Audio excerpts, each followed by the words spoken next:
Réussir, ça n'a pas toujours que des bons côtés, hein. On s'imagine de vivre bien, de vivre heureux, d'avoir la belle vie, mais en fait, il y a le revers de la médaille et des choses dont on ne parle pas assez souvent. Et pourtant, quelquefois, votre audience pourrait remarquer certaines choses chez vous. On va voir un petit peu ça, votre audience et votre entourage, bien évidemment. Alors, une des choses un petit peu néfastes, qui est que lorsque vous réussissez, vous êtes confronté au quotidien à tout un tas de défis à relever. Des défis plus ou moins importants, mais surtout des défis que peut-être votre entourage ne relève pas. Parce qu'ils n'ont pas la même vie que vous, parce qu'ils ne sont pas forcément entrepreneurs, etc., comme votre audience. Et ça vous confère une certaine assurance. Ça développe quand même un ego, hein, faut pas se voiler la face. Mais vous connaissez un peu l'expression avoir le melon?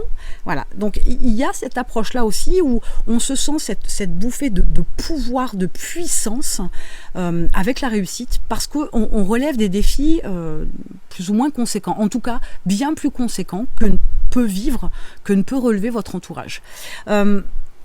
Ce qui est néfaste, parce que ça a des bons côtés quand même, hein, mais ce qui est néfaste dans cette approche-là, c'est que on peut se sentir au-dessus des autres. On peut se sentir aussi incompris. On peut se sentir aussi être capable de déplacer des montagnes, ce qui n'est pas complètement faux, mais quelquefois on a les yeux aussi plus gros que le ventre. Et ce qui peut être dangereux, c'est surtout d'être un petit peu déconnecté avec le reste de la planète.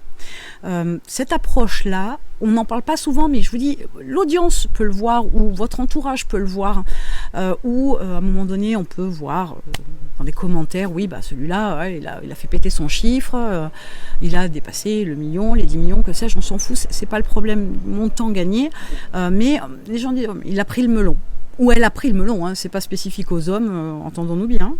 Donc, là, voilà, il y a quelque chose auquel il faut vraiment faire attention parce que ça peut vous faire déborder, ça peut vous faire prendre des risques inconsidérés, ça peut vous déconnecter donc avec votre entourage, ce qui est désolant, et ça peut clairement vous déconnecter de votre audience. Et là, il va y avoir un souci à un moment donné.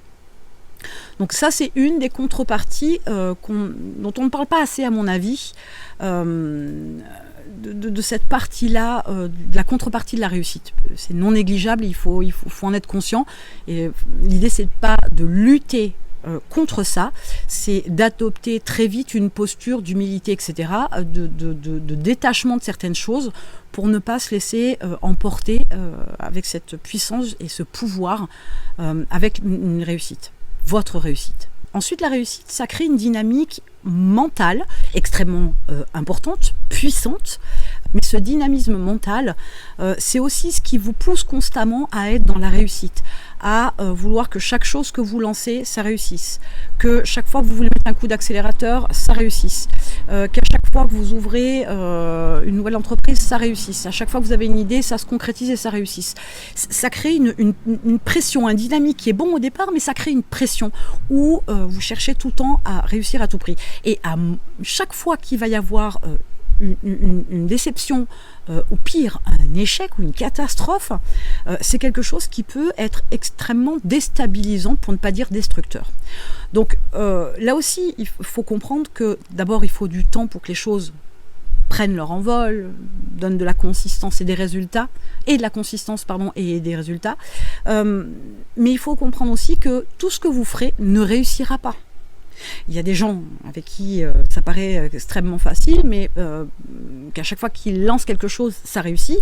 Peut-être que vous ne savez pas tout le temps qu'ils y ont passé à réfléchir, à prendre conseil, etc. Donc il y a une autre approche aussi à regarder. Mais attention à ça, parce que cette pression mentale-là de vouloir réussir et tout réussir, ça peut être extrêmement dévastateur. Donc il faut faire attention, la réussite nécessite que vous puissiez prendre du recul sur ce que vous faites, ne pas y mettre d'émotion, il faut rester très factuel, de façon à ce que l'échec ne soit pas quelque chose qui vous détruise.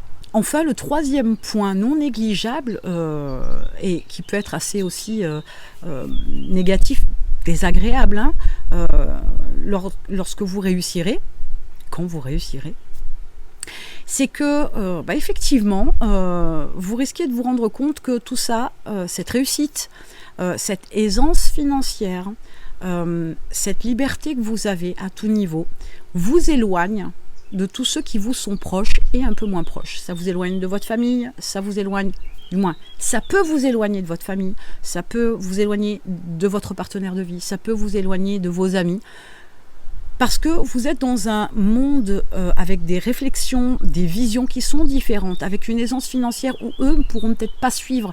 Ça les mettra mal à l'aise. S'ils ont un mauvais rapport à l'argent, ils le vivront mal. Il y aura de la jalousie, de l'envie. Ça peut aller beaucoup plus loin. Vous pourriez même vous déchirer à cause de ça, mais vous ne devez pas avoir honte d'avoir réussi. Vous ne devez pas avoir honte d'avoir cette liberté-là. Vous ne devez pas avoir honte d'avoir autant d'argent parce que vous avez fait ce qu'il fallait pour l'avoir. Les avoir de manière générale. C'est la vie que vous vouliez. Alors oui, on n'a pas envie que ce soit au détriment de cette perte-là d'être qu'on aime et qui nous aime.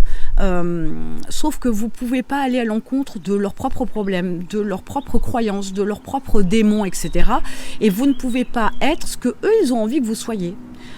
Et c'est un combat qui peut être un petit peu difficile. Malheureusement, c'est un choix qu'il faudra faire parce qu'à un moment donné, vous ne pouvez pas non plus tout le temps courber le dos et dire oui à ces gens-là qui n'ont pas la même vision, qui n'ont pas la même vie, etc. Parce que eux sont mal à l'aise avec ça. C'est leur travail dans leur tête à faire, leur évolution à avoir, c'est pas la vôtre. Et vous devez faire de façon à ce que votre propre vie soit celle que vous voulez qu'elle soit.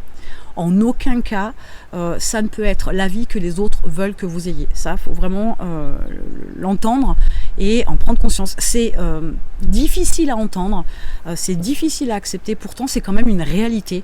Il y a des personnes autour de vous qui n'apprécieront pas votre réussite pour tout un tas de raisons qui leur sont propres et qui sont valables de leur point de vue, mais quelque part qui n'ont pas de sens, et ça c'est un autre débat.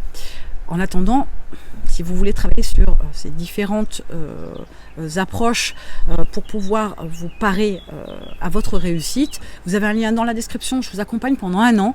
On va travailler point par point à votre rythme, mais je serai là pendant 1 an. Dès l'instant où vous en avez besoin, je suis à votre disposition. Vous avez un lien donc dans la description et je vous retrouve de l'autre côté.